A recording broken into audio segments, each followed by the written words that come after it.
Andruil, goddess of the hunt. Hear me, sons and daughters of the people. I am sister of the moon, mother of hares, lady of the hunt, Andruil. Remember my teachings, remember the Vir Tenedal, the way of 3 trees that I have given you. Vir-San, the way of the arrow. Be swift and silent, strike true, do not waver, and let not your prey suffer. That is my way. Vir-Bor-San, the way of the bow. As the sapling bends, so must you. In yielding, find resilience. In pliancy, find strength. That is my way. Vir-Adalan, the way of the wood. Receive the gifts of the hunt with mindfulness. Respect the sacrifice of my children. Know that your passing shall nourish them in turn. That is my way.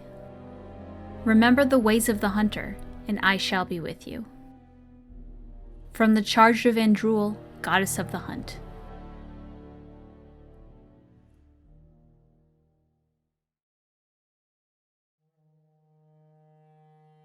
Dirthamen, keeper of secrets. The twins Falon'din and Dirthamen are the eldest children of Elgar'nan the Allfather and Mythal the Protector. Their brothers were inseparable from the moment of their conception, known for their great love for each other. That is why we often speak of Falon'din in one breath and Dirthamen the next, for they cannot bear to be apart, not even in our tales. When the world was young, the gods often walked the earth, and Falon'din and Dirthamen were no exception. Both were delighted by the many wonders of our earth. They played with the animals, whispered to the trees, and bathed in the lakes and streams. Their days were filled with bliss, and they did not know sorrow. And then, one day, while passing through the forest, Falon'din and Dirthamen came across an old and sickly deer resting beneath a tree. "Why do you sit so still, little sister?" asked Falon'din. "Play with us," said Dirthamen. "Alas," spoke the deer, "I cannot. I am old, and although I wish to go to my rest, my legs can no longer carry me." Taking pity on the deer, Falon'din gathered her up into his arms and carried her to rest beyond the veil. Dirthamen tried to follow them, but the shifting gray paths beyond the veil would not let him. Separated for the first time from Falon'din, Dirthamen walked aimlessly till he came across 2 ravens. "You were lost, and soon you will fade," the raven named Fear said to Dirthamen. "Your brother has abandoned you. He no longer loves you," said the other, named Deceit. "I am not lost, and Falon'din has not abandoned me," replied Dirthamen. He subdued the ravens and bade them carry him to Falon'din. This they did, for they had been defeated and were now bound to Dirthamen's service. When Dirthamen found Falon'din, he found also the deer, who once again was light on her feet, for her spirit was released from her weakened body. Both Falon'din and Dirthamen rejoiced to see this. Falon'din vowed that he would remain to carry all the dead to their place beyond, just as he did the deer, and Dirthamen stayed with him, for the twins cannot bear to be apart. From the story of Falon'din and Dirthamen, as told by Fen'Harel, keeper of the Ralafaran clan of the Dalish Elves.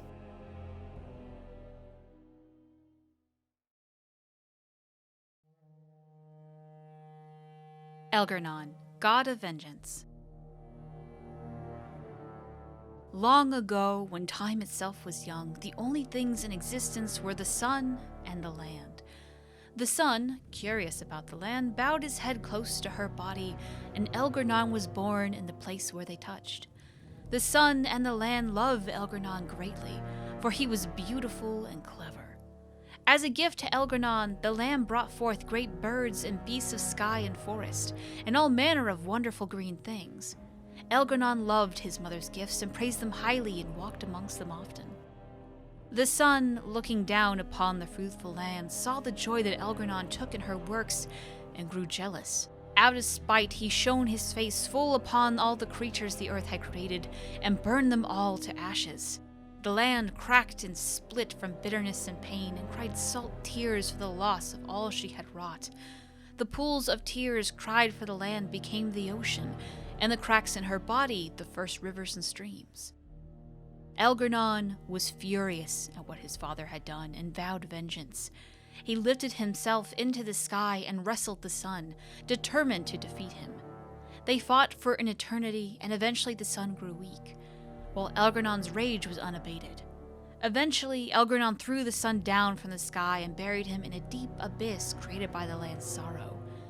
With the sun gone, the world was covered in shadow, and all that remained in the sky were the reminders of Elgar'nan's battle with his father. drops of the sun's lifeblood which twinkled and shimmered in the darkness. From The Tale of Elgar'nan and the Sun, as told by Ghilan'nain, keeper of the Ralefarian clan of the Dalish Elves.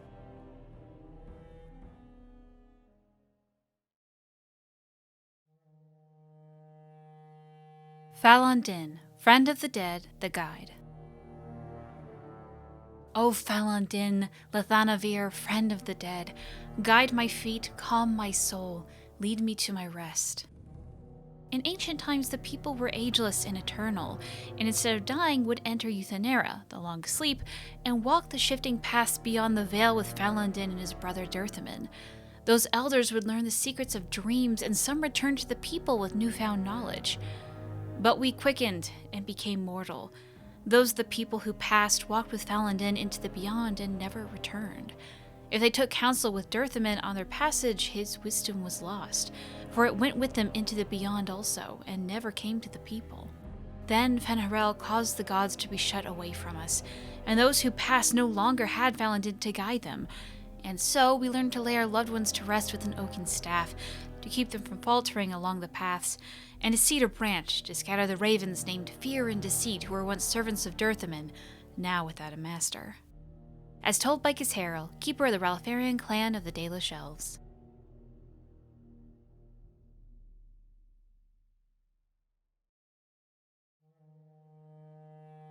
Fen'Harel, the Dread Wolf. There is precious little we know about Fen'Harel, for they say he did not care for our people. Elgar'nan and Mythal created the world as we know it. Andruil taught us the ways of the hunter. Sylaise and Ghilan'nain gave us fire and crafting, but Fen'Harel kept to himself and plotted the betrayal of all the gods. And after the destruction of Arlathan, when the gods could no longer hear our prayers, it is said that Fen'Harel spent centuries in a far corner of the earth, giggling madly and hugging himself in glee. The legend says that before the fall of Arlathan, the gods we know and revere fought an endless war with others of their kind. There is not a Heren among us who remembers these others.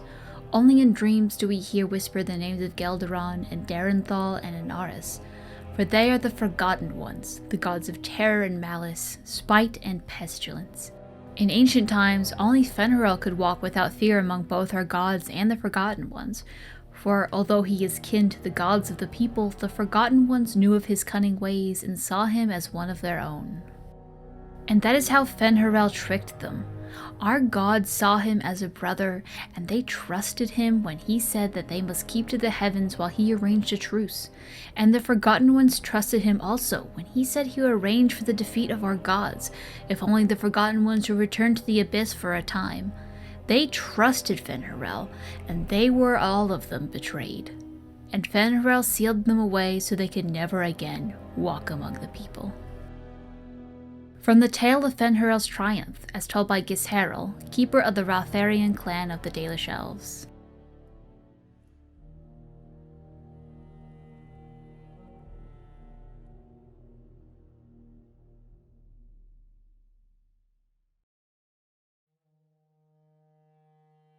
Ghilan'nain, mother of the Halla. They say Ghilan'nain was one of the people in the days before Arlathan and the chosen of Andruil the huntress. She was very beautiful, with hair of snowy white and as graceful as a gazelle.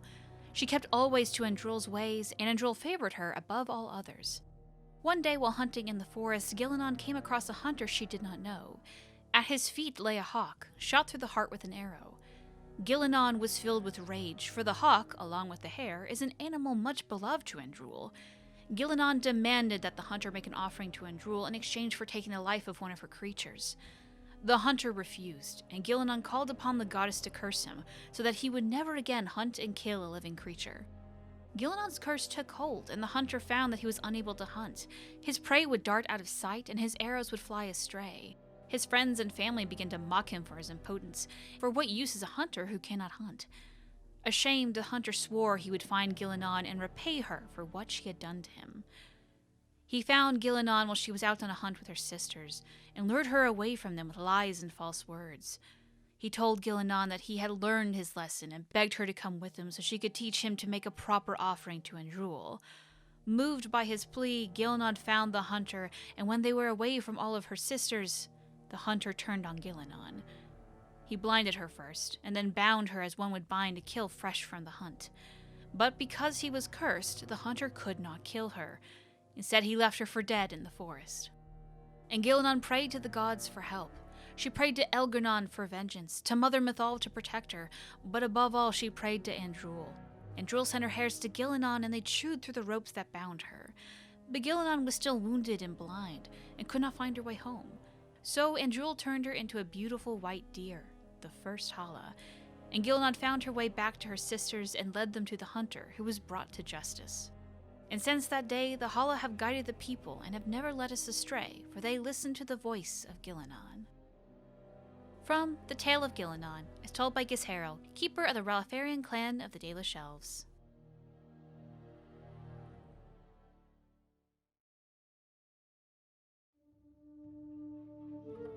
Junei, God of the Craft.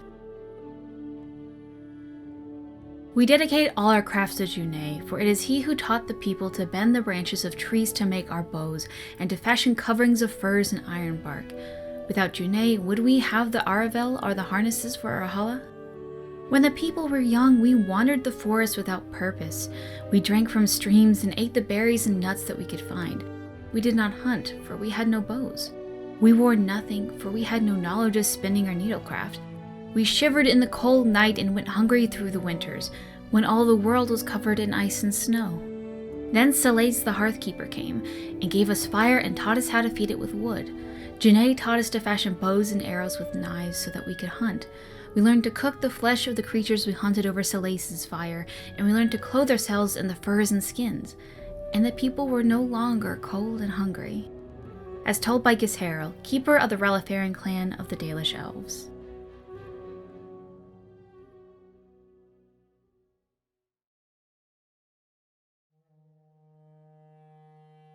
Mythal, the Great Protector.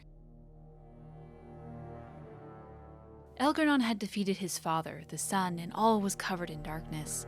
Pleased with himself, Elgar'nan sought to console his mother, the earth, by replacing all that the sun had destroyed. But the earth knew that without the sun, nothing could grow. She whispered to Elgar'nan this truth, and pleaded with him to release his father, but Elgar'nan's pride was great and his vengeance was terrible, and he refused. It was at this moment that Mythal walked out of the sea of the earth's tears and onto the land. She placed her hand on Elgar'nan's brow, and at her touch he grew calm and knew that his anger had led him astray. Humbled, Elgar'nan went to the place where the sun was buried and spoke to him. Elgar'nan said he would release the sun if the sun promised to be gentle and to return to the earth each night.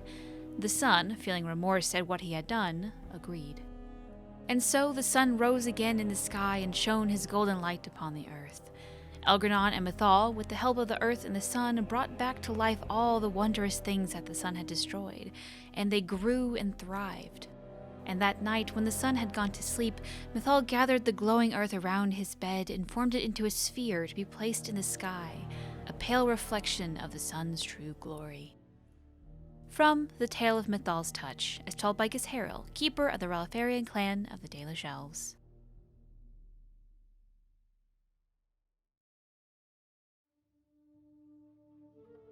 Sylaise, the Hearthkeeper. Sylaise the Hearthkeeper is seen as the sister of Andruil the Huntress. While Andruil loved to run with the creatures of the wild, Sylaise preferred to stay by her home tree, occupying herself with gentle arts and song. It is Sylaise who gave us fire and taught us how to use it. It is Sylaise who showed us how to heal with herbs and with magic, and how to ease the passage of infants into this world. And again, it is Sylaise who showed us how to spin the fibers of plants into thread and rope. We owe much to Sylaise, and that is why we sing to her when we kindle the fires and when we put them out. That is why we sprinkle our Aravels with Sylaise's fragrant tree moss, and ask that she protect them and all within. As told by Fen'Harel, keeper of the Ralefarian clan of the Dalish Elves.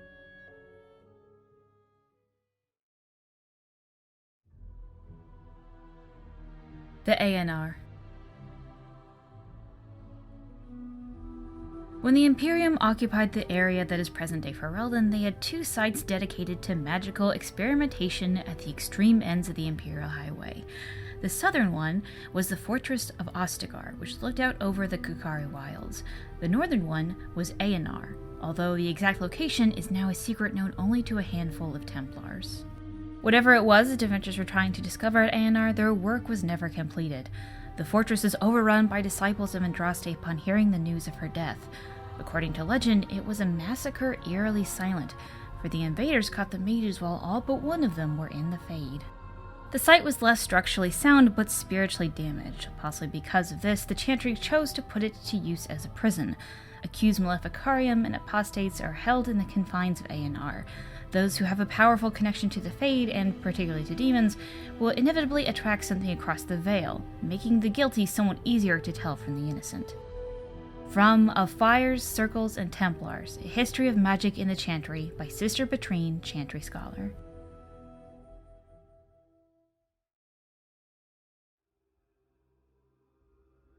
Andraste, Bride of the Maker. There was once a tiny fishing village on the waking sea that was set upon by the Tevinter Imperium, which enslaved the villagers to be sold in the markets of Minrathous, leaving behind only the old and the infirm. One of the captives was the child Andraste. She was raised in slavery in a foreign land. She escaped, then made the long and treacherous journey back to her homeland alone. She rose from nothing to be the wife of an Alamari warlord. Each day she sang to the gods, asking them to help her people who remained slaves in Tevinter.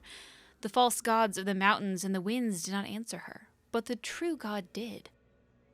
The Maker spoke. He showed her all the works of his hand, the Fade, the world, and all the creatures therein. He showed her how men had forgotten him, lavishing devotion upon mute idols and demons, and how he had left them to their fate. But her voice had reached him, and so captivated him that he offered her a place at his side, that she might rule all of creation. But Andraste would not forsake her people. She begged the Maker to return, to save his children from the cruelty of the Imperium. Reluctantly, the Maker agreed to give man another chance. Andraste went back to her husband, Maferath, and told him all that the Maker had revealed to her. Together they rallied the Alamari and marched forth against the mage lords of the Imperium, and the Maker was with them. The Maker's sword was creation itself, fire and flood, famine and earthquake. Everywhere they went, Andraste sang to the people of the Maker, and they heard her. The ranks of Andraste's followers grew until they were a vast tide washing over the Imperium. And when Maferath saw that the people loved Andraste and not him, a worm grew within his heart, gnawing upon it. At last the armies of Andraste and Maferath stood before the very gates of Minrathous, but Andraste was not with them. For Maferath had schemed in secret to hand Andraste over to the Tevinter. For this, the Archon would give Maferath all the lands to the south of the Waking Sea. And so, before all the armies of the Alamari and of Tevinter, Andraste was tied to a stake and burned while her earthly husband turned his armies aside and did nothing, for his heart had been devoured. But as he watched the pyre, the Archon softened. He took pity on Andraste and drew his sword and granted her the mercy of a quick death. The Maker wept for his beloved, cursed Maferath, cursed mankind for their betrayal, and turned once again from creation, taking only Andraste with him. And Our Lady sits still at his side, where she urges him to take pity on his children. From the Sermons of Justinia II.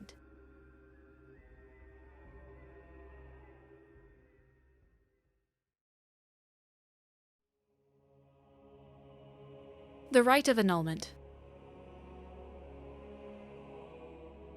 In the 83rd year of the Glory Age, one of the mages of the Navaran Circle was found practicing forbidden magic. The Templars executed him swiftly, but this brewed discontent among the Navaran Circle. The mages mounted several magical attacks against the Templars, vengeance for the executed mage, but the Knight Commander was unable to track down which were responsible. 3 months later, the mages summoned a demon and turned it loose against their Templar watchers. Demons, however, are not easily controlled. After killing the first wave of Templars who tried to contain it, the demon took possession of one of its summoners. The resulting abomination slaughtered Templars and mages both before escaping into the countryside. The Grand Cleric sent a legion of Templars to hunt the fugitive. They killed the abomination a year later, but by that time it has slain 70 people. Divine Galatea, responding to the catastrophe in Navarra and hoping to prevent further incidents, granted all the Grand Clerics of the Chantry the power to purge a circle entirely if they rule it irredeemable. The Rite of Annulment has been performed 17 times in the last 700 years. From Of Fires, Circles, and Templars, A History of Magic in the Chantry, by Sister Patrine, Chantry Scholar.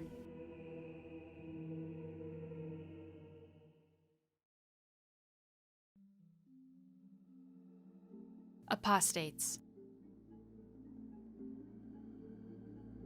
It is not uncommon for the neophyte to mistake Apostates and Maleficarum as one and the same.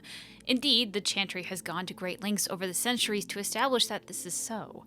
The truth, however, is that while an Apostate is often a Maleficar, he need not be so. A Maleficar is a mage who employs forbidden knowledge as his blood magic in the summoning of demons, whereas an Apostate is merely any mage who does not fall under the auspices of the Circle of Magi, and therefore the Chantry. They are hunted by the Templars, and quite often they will turn to forbidden knowledge in order to survive, but it would be a lie to say that all Apostates begin that way. Historically, Apostates became such in one of two ways. They are either mages who have escaped from the Circle, or mages who were never part of it to begin with. This latter category includes what we tend to refer to as hedge mages, those with magical ability out in the hinterlands who follow a different magical tradition than our own. Some of these hedge mages are not even aware of their nature. Undeveloped, their abilities can express themselves in a variety of ways, which the hedge mage might attribute to faith or will or to another being entirely, depending on his nature. Some of these traditions are passed down from generations to generation, as with so-called witches of the Chastened Wilders or the shamans of the Avar barbarians. No matter how a mage has become apostate, the Chantry treats them alike. Templars begin a systematic hunt to bring the apostate to justice. In almost all cases, justice is execution. If there is some overriding reason the mage should live, the Rite of Tranquility is employed instead. Whether we of the Circle of Magi believe this system fair is irrelevant. It is what it is. From Patterns Within Form, by Falon'din, 1st Enchanter of Starkhaven, 880 Blessed.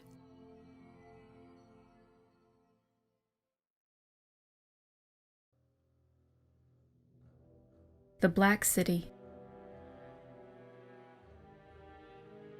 No traveler to the Fade can fail to spot the Black City. It is one of the few constants of the ever-changing place. No matter where one might be, the city is visible. Always far off, for it seems that the only rule of geography in the Fade is that all points are equidistant from the Black City. The chant teaches that the Black City was once the seat of the Maker, from whence he ruled the Fade, left empty when men turned away from him. Dreamers do not go there, nor do spirits. Even the most powerful demons seem to avoid the place. It was golden and beautiful once, so the story goes, until a group of powerful Magister Lords from the Tevinter Imperium devised a means of breaking in. When they did so, their presence defiled the city, turning it black, which was, perhaps, the least of their worries. From Beyond the Veil, Spirits and Demons by Enchanter Midromo.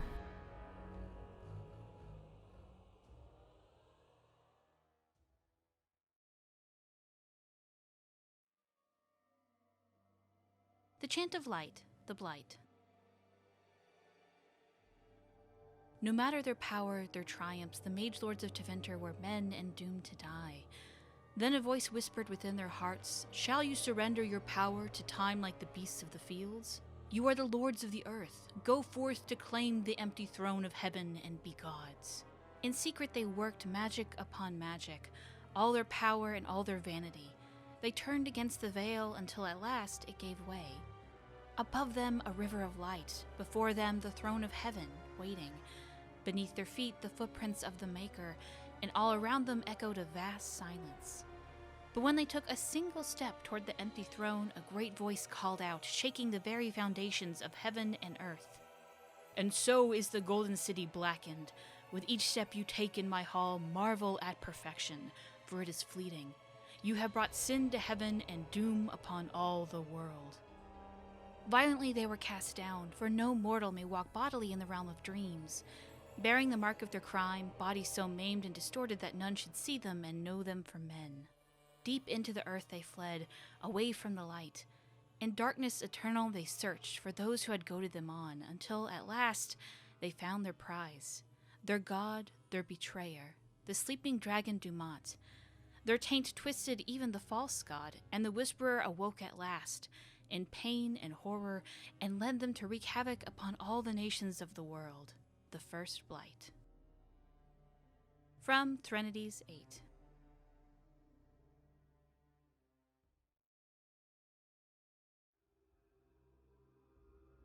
The Commandments of the Maker. These truths the Maker has revealed to me, as there is but one world, one life, one death. There is but one God, and He is our Maker. They are sinners who have given their love to false gods. Magic exists to serve man and never to rule over him. Foul and corrupt are they who have taken His gift and turned it against His children. They shall be named Maleficarum, accursed ones. They shall find no rest in this world or beyond. All men are the work of our Maker's hands, from the lowest slaves to the highest kings. Those who bring harm without provocation to the least of His children are hated and accursed by the Maker. Those who bear false witness and work to deceive others know this: there is but one truth. All things are known to our Maker, and He shall judge their lies. All things in this world are finite. What one man gains, another has lost. Those who steal from their brothers and sisters do harm to their livelihood and to their peace of mind. Our Maker sees this with a heavy heart. Transfigurations 1, 1-5.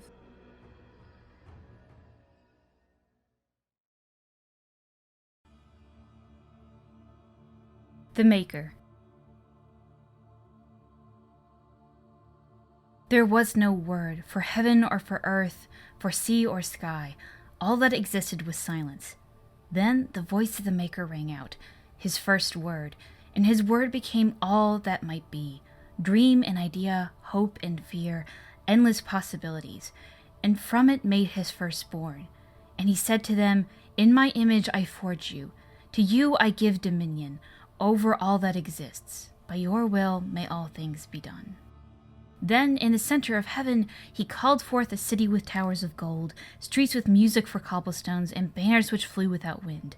There He dwelled, waiting to see the wonders His children would create.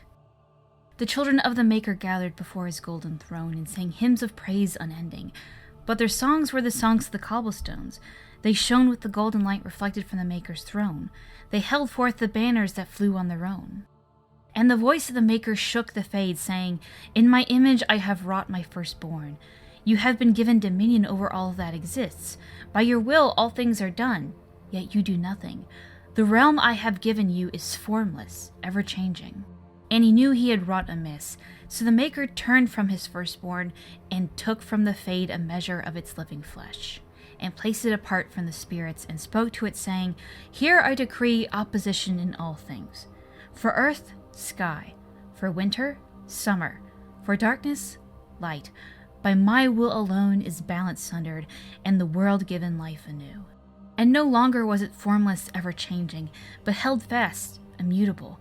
With words for heaven and for earth, sea and sky, at last did the Maker from the living world make men, immutable as the substance of the earth, with souls made of dream and idea, hope and fear, endless possibilities. Then the Maker said, To you, my second-born, I grant this gift. In your heart shall burn an unquenchable flame, all-consuming and never satisfied. From the fade I crafted you, and to the fade you shall return, each night in your dreams, that you may always remember me. And then the Maker sealed the gates of the golden city, and there He dwelled, waiting to see the wonders His children would create. Trinities 5, verse 1-8.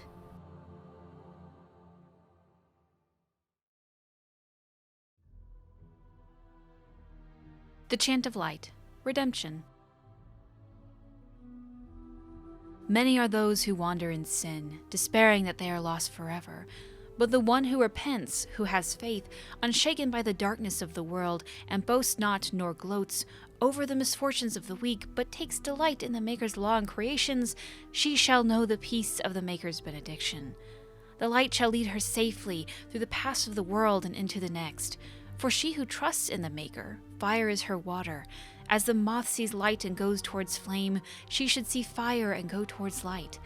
The veil holds no uncertainty for her, and she will know no fear of death, for the Maker shall be her beacon and her shield, her foundation and her sword. From Transfigurations 10.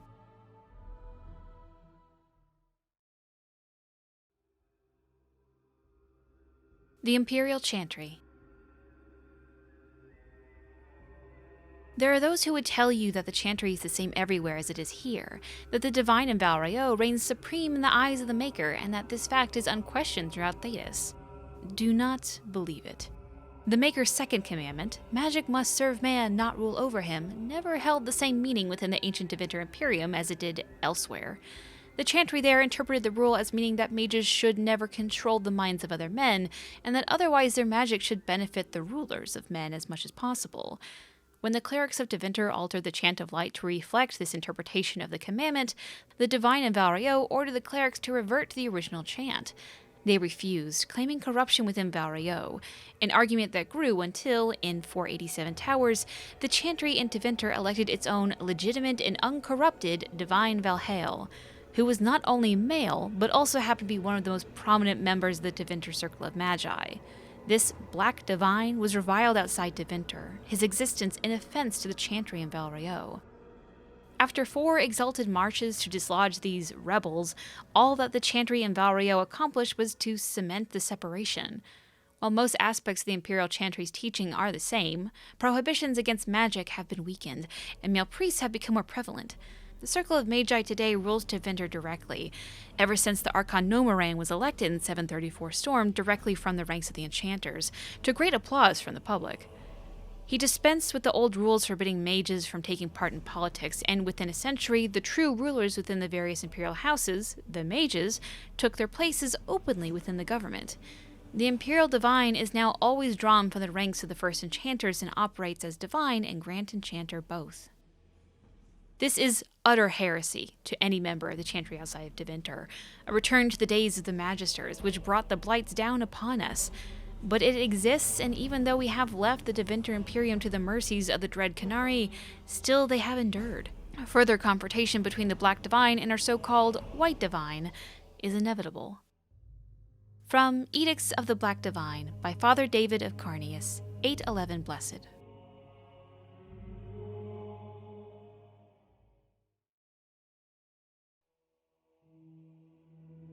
Chantry Hierarchy.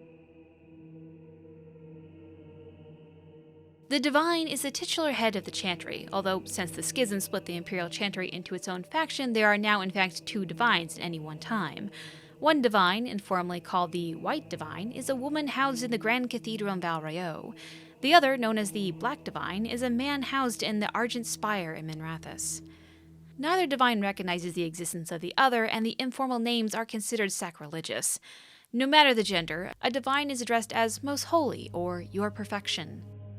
Beneath the rank of Divine is the Grand Cleric. Each Grand Cleric presides over numerous chantries and represents the highest religious authority for the region.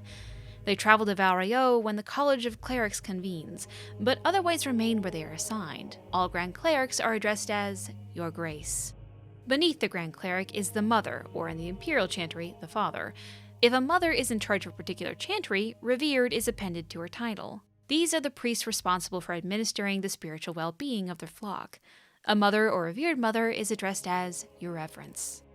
Brothers and sisters from the rank and file of the chantry and consist of 3 main groups: affirmed, initiates, and clerics.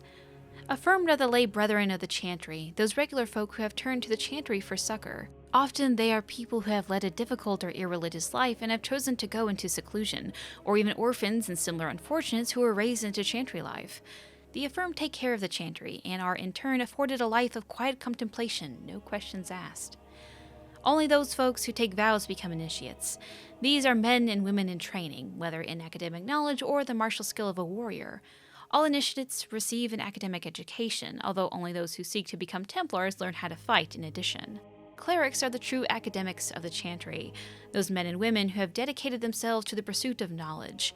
They are often found in chantry archives, sages presiding over libraries of books and arcane knowledge. The most senior of these clerics placed in charge of such archives and are given the title Elder, although such a rank is still beneath that of Mother. All other brothers and sisters are addressed simply by noting their title before their name, such as Brother Genitivi. From A Guide for Ambassadors from Ravane.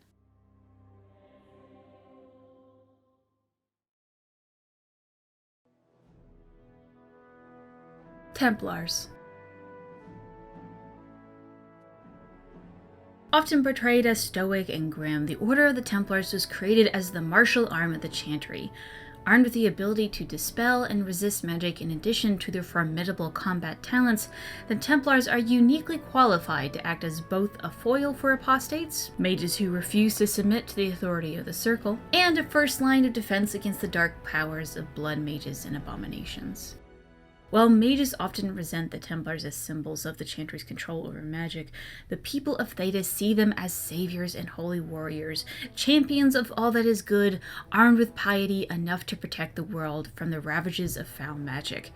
In reality, the Chantry's militant arm looks first for skilled warriors with unshakable faith in the Maker, with a flawless moral center as a secondary concern. Templars must carry out their duty with an emotional distance, and the Order of Templars prefers soldiers with religious fervor and absolute loyalty over paragons of virtue who might question orders when it comes time to make difficult choices. The Templars' power derives from the substance Lyrium, a mineral believed to be the raw element of creation. While mages use Lyrium in their arcane spells and rituals, Templars ingest the primordial mineral to enhance their abilities to resist and dispel magic. Lyrium use is regulated by the Chantry, but some Templars suffer from Lyrium addiction, the effects of which include paranoia, obsession, and dementia. Templars knowingly submit themselves to this treatment in the service of the Order and the Maker. It is this sense of ruthless piety that most frightens mages when they draw the Templars' attention. When the Templars are sent to eliminate a possible blood mage, there is no reasoning with them, and if the Templars are prepared, the mage's magic is all but useless. Driven by their faith, the Templars are one of the most feared and respected forces in Thedas. From Patterns Within Form, by Falon'din, First Enchanter of Starkhaven, 880 Blessed.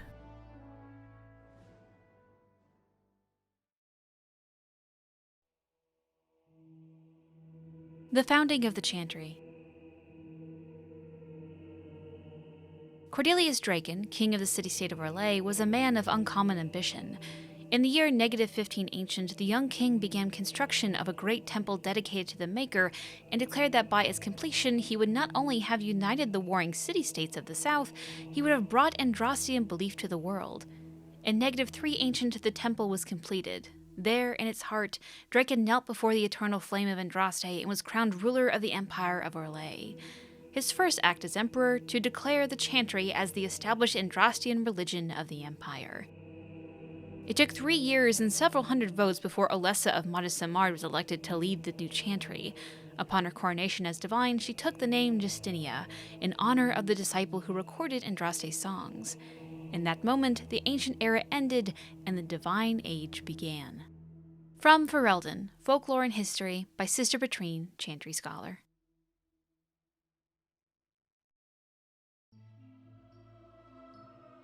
The Fraternity of Enchanters.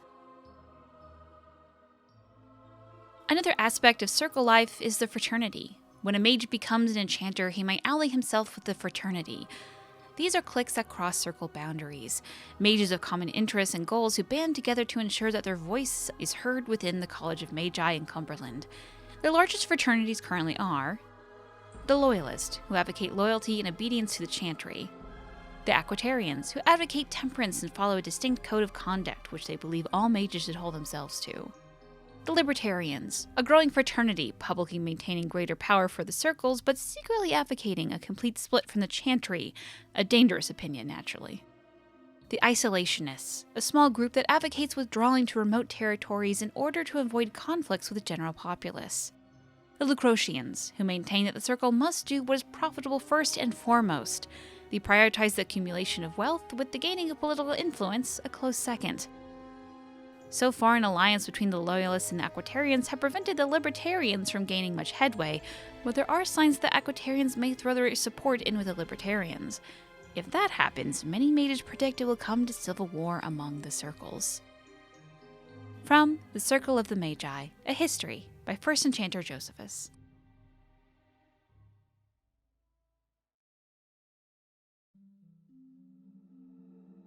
Hierarchy of the Circle. It is no simple matter, safeguarding ordinary men from mages and mages from themselves. Each circle tower must have some measure of self-government, for it is ever the Maker's will that men be given the power to take responsibility for our own actions, to sin and fail, as well as to achieve the highest grace and glory on our own strength. You, who will be tasked with the protection of the circle, must be aware of its workings. The first enchanter is the heart of any tower. He will determine the course his circle will take. He will choose which apprentices may be tested and made full mages, and you will work most closely with him. Assisting the first enchanter will be the senior enchanters, a small council of the most trusted and experienced magi of the tower. From this group, the next first enchanter is always chosen. Beneath the council are the enchanters. These are the teachers and mentors of the tower, and you must get to know them in order to keep your finger on the pulse of the circle, for the enchanters will always know what is happening among the children. All those who have passed their harrowing but have not yet taken apprentices are mages. This is where most trouble in the circle lies, in the idleness and inexperience of youth. The untested apprentices are the most numerous denizens of any tower, but they more often pose threats to themselves, due to their lack of training, than to anyone else. Knight Commander Serene of the Chantry Templars in a letter to his successor.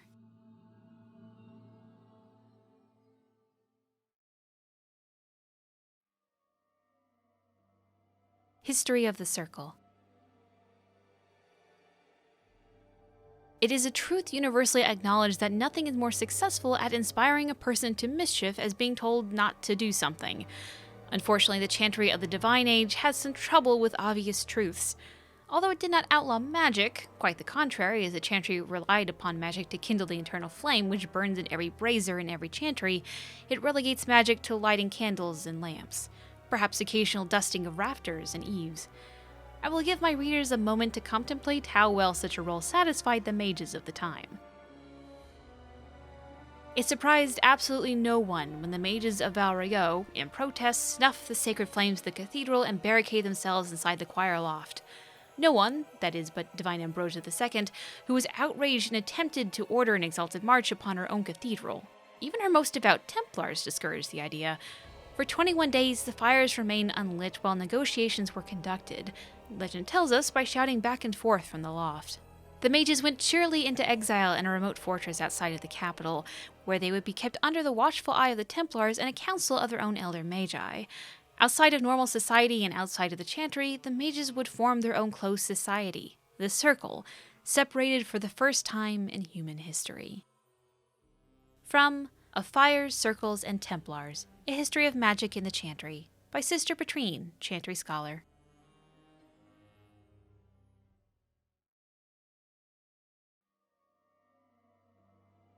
The Fade. The study of the Fade is as old as humankind. For so long as men have dreamed, we have walked its twisting paths, sometimes catching a glimpse of the city at its heart, always as close as our own thoughts, but impossibly separated from our world. The Tevinter Imperium once spent vast fortunes of gold, lyrium, and human slaves in an effort to map the terrain of the Fade, an ultimately futile endeavor. Although portions of it belong to powerful spirits, all of the Fade is in constant flux. The Imperium succeeded in finding the disparate and ever-shifting realms of a dozen demon lords, as well as cataloging a few hundred types of spirits before they were forced to abandon the project. The relationship of dreamers to the Fade is complex. Even when entering the Fade through the use of lyrium, mortals are not able to control or affect it. The spirits who dwell there, however, can, and as the Chantry teaches us, the great flaw of the spirits is that they have neither imagination nor ambition. They create what they see through their sleeping visitors, building elaborate copies of our cities, people, and events, which, like the reflections in a mirror, ultimately lack context or life of their own. Even the most powerful demons merely plagiarize the worst thoughts and fears of mortals and build their realms with no other ambition than to taste life. From Tranquility and the Role of the Fade in Human Culture, by First Enchanter Josephus.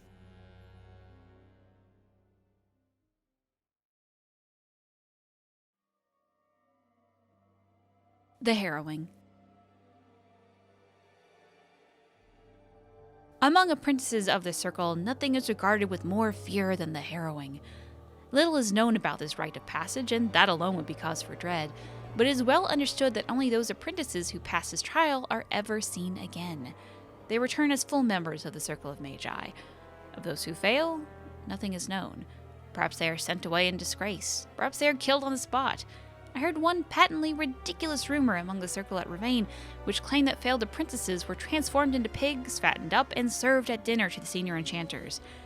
But I could find no evidence that the Ravane circle ate any particular quantity of pork. From In Pursuit of Knowledge, The Travels of a Chantry Scholar by Brother Genitivi.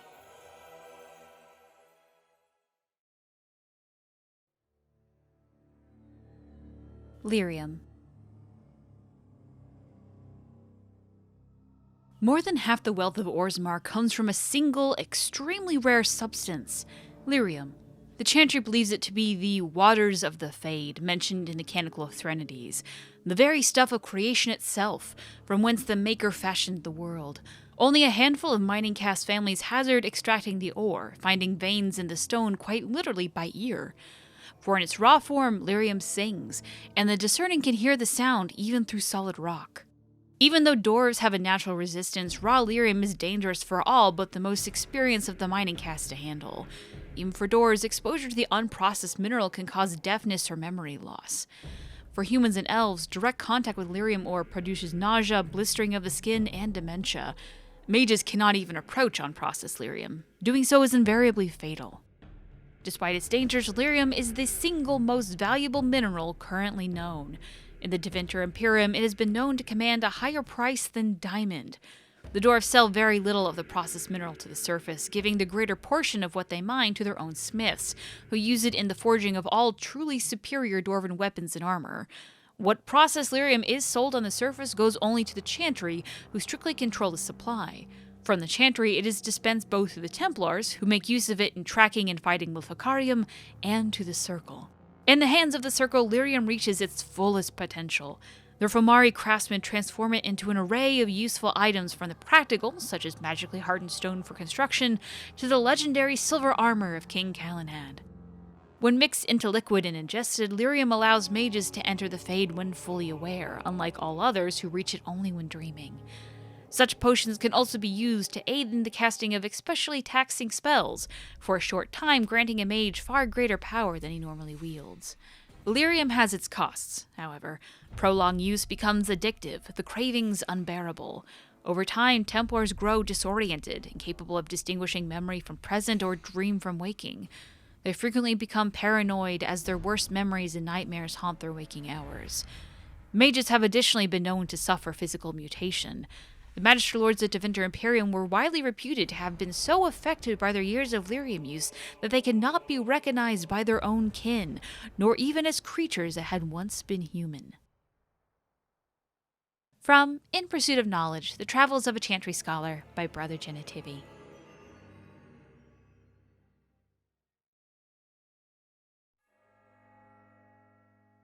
Maleficarum. It has been asked, what are Maleficarum, and how shall we know them? I have been as troubled by this question as you.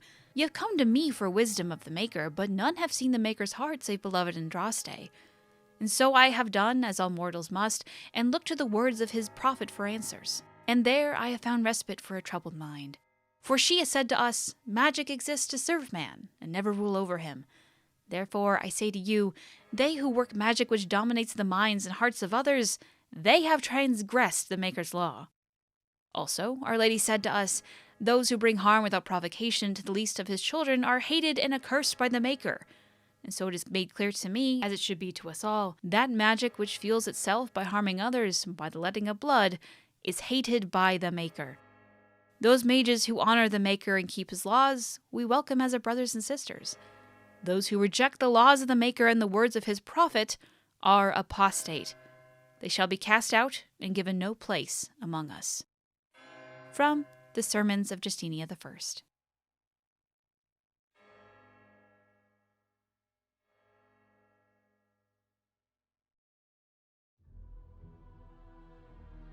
Mana and the use of magic. Mana is that which defines a mage. It is the potential that dwells within a person but does not always manifest itself. All men are connected to the Fade. We go there to dream. But only those with this potential may draw upon its power. Mana is, then, a measurement of one's ability to draw power from the Fade, and it is this power that is expended in magic. As in all other things, it has limits. Just as a man has a strength to lift only so much weight and no more, a mage cannot work more magic at one time than his mana allows. If he wishes to work magic that would be beyond his strength, a mage must bolster his mana with Lyrium.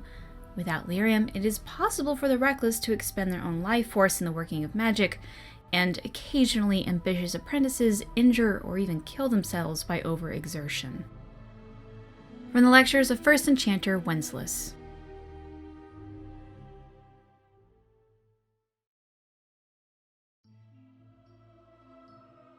Demonic possession. Why do demons seek to possess the living? History claims they are malevolent spirits, the first children of the Maker, angry at their creator for turning from them and jealous of those creations he considered superior. They stare across the veil at the living and do not understand what they see, yet they know they crave it. They desire life. They pull the living across the veil when they sleep and prey on their psyche with nightmares. Whenever they can, they cross the veil into our world to possess it outright. We know that any demon will seek to possess a mage, and upon doing so will create an abomination. Most of our world does not know, however, that the strength of an abomination depends entirely on the power of the demon that possesses the mage. This is true, in fact, of all possessed creatures. One demon is not the same as any other. Demons can, for instance, be classified. Enchanter Brahm's categorization of demons into that portion of the psyche they primarily prey upon has held since the Tower Age. According to Brahm, the weakest and most common of demons are those of rage. They are the least intelligent and most prone to violent outbursts against the living. They expend their energies quickly, the most powerful of them exhibiting great strength and occasionally the ability to generate fire. Next are the demons of hunger. In a living host, they become cannibals and vampires, and within the dead, they feed upon the living. Theirs are the powers of draining, both of life force and mana. Next are the demons of sloth. The first on Brahm's scale that are capable of true intelligence. In its true form, this demon is known as a shade, a thing which is nearly indistinct and invisible. For such is sloth's nature. It hides and stalks unaware, and when confronted, it sows fatigue and apathy.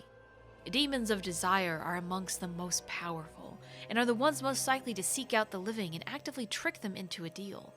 These demons will exploit anything that can be coveted, wealth, power, lust, and they will always end up getting far more than they give. A desire demon's province is that of illusions and mind control. Strongest of all demons are those of pride. These are the most feared creatures to loose upon the world, masters of magic and in possession of vast intellect. They are the true schemers. It is they who seek most strongly to possess mages and will bring other demons across the veil in numbers to achieve their own ends. Although what that might be has never been discovered. A greater pride demon brought across the veil would threaten the entire world. From The Maker's First Children, by Bader, Senior Enchanter of Ostwick, 812 Blessed.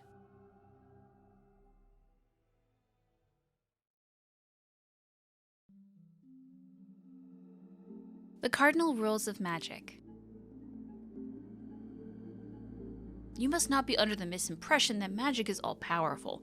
There are limits, and not even the greatest mages can overcome them.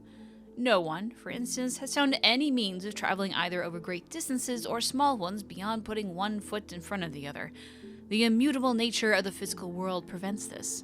So, no, you may not simply pop over to Minrathous to borrow a cup of sugar, nor may you magic the essay you forgot in the apprentice dormitory to your desk. You will simply have to be prepared. Similarly, even when you send your mind into the Fade, your body remains behind. Only once has this barrier been overcome, and reputedly the spell required 2/3 of the Lyrium in the Divinter Imperium, as well as the lifeblood of several hundred slaves. The results were utterly disastrous. Finally, life is finite. A truly great healer may bring someone back from the very precipice of death when breath and heartbeat have ceased, but the spirit still clings to life. But once the spirit has fled the body, it cannot be recalled. That is no failing of your skills or power, it is simply reality. From The Lectures of First Enchanter Wenceslas.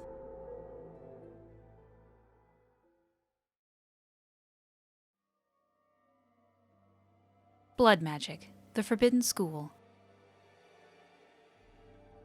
Foul and corrupt are you who have taken my gift and turned it against my children. Transfigurations, 1810. The ancient inventors did not originally consider blood magic a school of its own. Rather, they saw it as a means to achieve greater power in any school of magic. The name, of course, refers to the fact that magic of this type uses life, specifically in the form of blood, instead of mana. It was common practice at one time for a magister to keep a number of slaves on hand so that, should he undertake the working of a spell that was physically beyond his abilities, he could use the blood of his slaves to bolster his casting. Over time, however, the Imperium discovered types of spells that could only be worked by blood. Although Lyrium will allow a mage to send his conscious mind into the Fade, blood will allow him to find the sleeping minds of others, view their dreams, and even influence or dominate their thoughts. Just as treacherous, blood magic allows the veil to be opened completely so that demons may physically pass through it into our world. The rise of the Chant of Light and the subsequent fall of the Old Imperium has led to blood magic being all but stamped out, as it should be, for it poses nearly as great a danger to those who would practice it as to the world at large. From The Four Schools, a treatise by First Enchanter Josephus.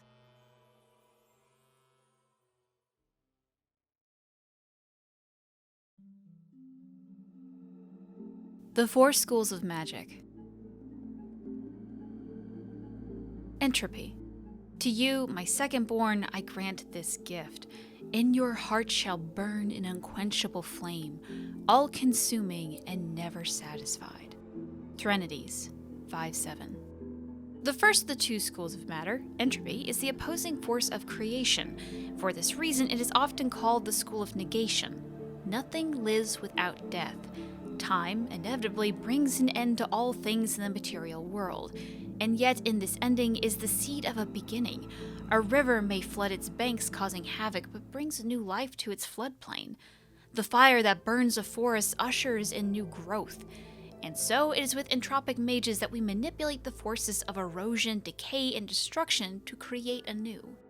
From The Four Schools, a treatise, by First Enchanter Josephus. Creation. Opposition in all things. For earth, sky. For winter, summer. For darkness, light. By my will alone is balance sundered, and the world given new life. Threnodies, 5-5. The School of Creation, sometimes called the School of Nature, is the second of the schools of matter, the balancing force and complement of entropy. Creation magic manipulates natural forces, transforming what exists and bringing new things into being. Creation requires considerable finesse, more than any other school, and is therefore rarely mastered. Those mages who have made a serious study of creation are the highest in demand, useful in times of peace as well as war. From The Four Schools, a treatise, by First Enchanter Josephus. Spirit. And the voice of the Maker shook the Fade, saying, In my image I have wrought my firstborn. You have been given dominion over all that exists. By your will all things are done, yet you do nothing. The realm I have given you is formless, ever-changing. Threnodies, 5-4. The first of the two schools of energy, spirit, is opposed by the Primal school. It is the school of mystery, the ephemeral school. This is the study of the invisible energies that surround us at all times, yet are outside of nature. It is from the Fate itself that this magic draws its power. Students of this school cover everything from direct manipulation of mana and spell energies to the study and summoning of spirits themselves. By its nature an esoteric school, as most others know virtually nothing about the Fade, studies of spirit magic are often misunderstood by the general populace, or even confused for blood magic, an unfortunate fate for a most useful branch of study. From The Four Schools, a treatise, by First Enchanter Josephus. Primal. Those who oppose thee shall know the wrath of heaven. Field and forest shall burn, the sea shall rise and devour them. The wind shall tear their nations from the face of the earth. Lightning shall rain down from the sky. They shall call out to their false gods and find silence. Andraste, 7:19. Sometimes called the School of Power, the Primal School is the second of the School of Energy, balanced by spirit, and concerns the most visible and tangible forces of nature itself. This is the magic of war. Fire, ice, and lightning, devastation. This is what the vast majority imagines when they hear the word magic. From The Four Schools, a treatise by first enchanter Josephus.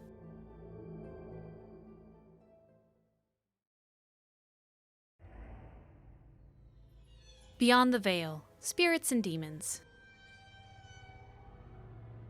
It is challenging enough for the casual observer to tell the difference between the Fade and the creatures that live within it, let alone between one type of spirit and another. In truth, there is little that distinguishes them, even for the most astute mages. Since the spirits are not physical entities and are therefore not restricted to recognizable forms, or even having a form at all, one can never tell for certain what is alive and what is merely part of the scenery. It is therefore advisable for the inexperienced researcher to greet all objects he encounters. Typically, we misuse the term spirit to refer only to the benign, or at least less malevolent creatures of the Fade, but in truth, all the denizens of the realm beyond the veil are spirits. As a Chant of Light notes, everything within the Fade is a mimicry of our world, a poor imitation for spirits to not remotely understand what they are copying.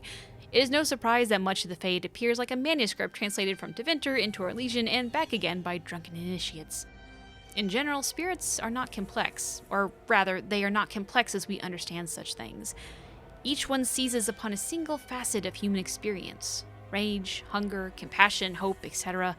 This one idea becomes their identity. We classify as demons those spirits who identify themselves with darker human emotions and ideas. The most common and weakest form of demon one encounters in the Fade is the Rage Demon. They are much like perpetually boiling kettles, for they exist only to vent hatred, but rarely have an object to hate. Somewhat above these are the Hunger Demons, who do little but eat or attempt to eat everything they encounter, including other demons. This is rarely successful. Then there are the Sloth Demons. These are the first intelligent creatures one typically finds in the Fade. They are dangerous only on the rare occasions that they can be induced to get up and do harm. Desire Demons are more clever and far more powerful, using all forms of bribery to induce mortals into the realms. Wealth, love, vengeance, whatever lies closest to your heart. The most powerful demons yet encountered are the Pride Demons, perhaps because they, among all their kind, most resemble men. From Beyond the Veil, Spirits and Demons, by Enchanter Midramal.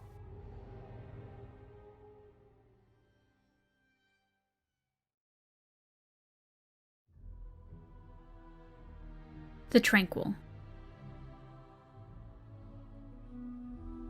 Although apprentices do not know the nature of the harrowing, all of them understand its consequences.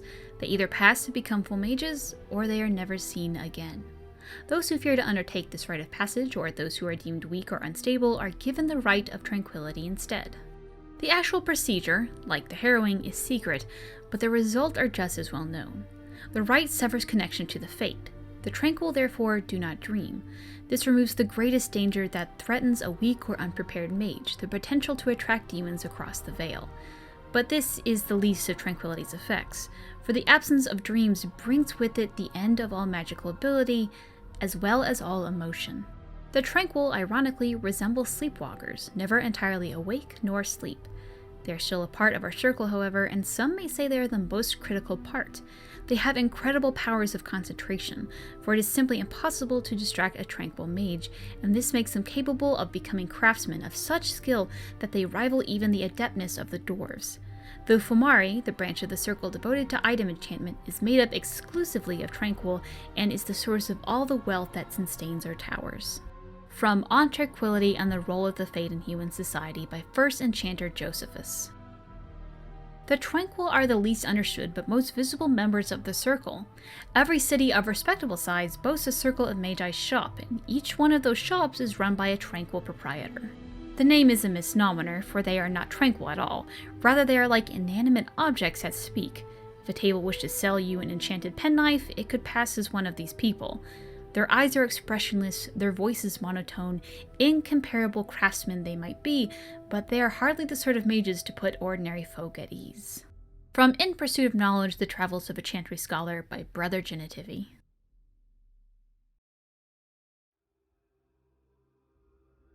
The Sacred Ashes of Andraste. Only one person witnessed Mafrath's betrayal. Havard the Aegeus, a childhood friend of Mafrath. He accompanies his chief to the meeting with the Devinters, not realizing what was planned. When he understood that Mafroth was giving Andraste over to be executed, Havard, unwilling to draw swords against his friend and liege, placed himself between Andraste and the Tevinter soldiers. The Tevinter struck him down, and Mafroth left him for dead. Gravely wounded, Havard made his way to the gates of Minrathous to stop the execution. When he reached it, the terrible deed was already done. The armies on the plains long since dispersed. Havard, cursing his weakness, gathered the earthly remains of Andraste that had been left to the wind and rain, and wept. When his fingers touched the pile of ash, his ears filled with song, and he saw before him a vision of Andraste, dressed in cloth made of starlight. She knelt at his side, saying, "The Maker shall never forget you so long as I remember." The song faded and the vision with it, and Havard was alone, but his wounds were healed. With new strength, Havard took up the ashes of Our Lady and bore them back to the lands of the Alamari. From Thedas, Myths and Legends, by Brother Genitivi.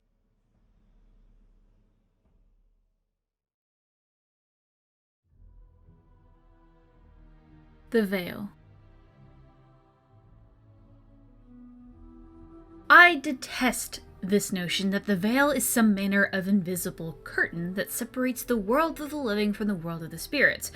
Whether it be called the Fade or the Beyond is a matter of racial politics I refuse to indulge in the moment.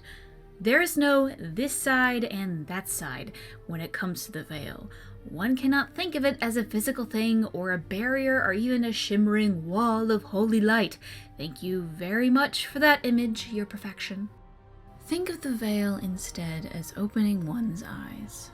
Before you opened them, you saw our world as you see it now. Static, solid, unchanging. Now that they are open, you see our world as the spirits see it. Chaotic, ever-changing, a realm where the imagined and the remembered have as much substance as that which is real. More, in fact. A spirit sees everything as defined by will and memory, and this is why they are so lost when they cross the veil. In our world, imagination has no substance. Objects exist independently of how we remember them or what emotions we associate with them. Mages alone possess the power to change the world with their minds, and perhaps this forms the nature of a demon's attractions to them. Who can say? Regardless, the act of passing through the veil is much more about changing one's perceptions than a physical transition. The veil is an idea. It is the act of transition itself, and it is only the fact that both living beings and spirits find the transition difficult that gives the veil any credence as a physical barrier at all. From A Dissertation on the Fade as a Physical Manifestation by Merno, Senior Enchanter of the Minrathous Circle of Magi, 655 Steel.